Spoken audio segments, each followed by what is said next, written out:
Hi guys, magriban na naman kaming dalawa ni Mirasol. Kahit buntis ito, masipag siya.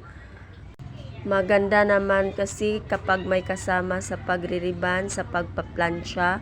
Dahil hindi biro po ang pagpaplansya guys. Talagang mangangalay po ang iyong mga paa sa kakatindig at saka mga braso sa kakaplansya.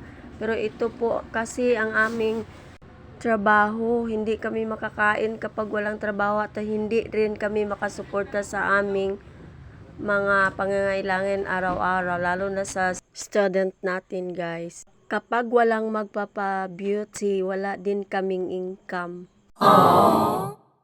Ay siya nga pala guys, nilagyan namin ito ng kulay ang kanyang buhok and nilagyan din namin ng highlights at pagkatapos nilagyan namin ng hairy band. And after that, nilagyan na naman namin ng Brazilian. 1 hour ang babad at saka namin ipatuyo at pinaplansya.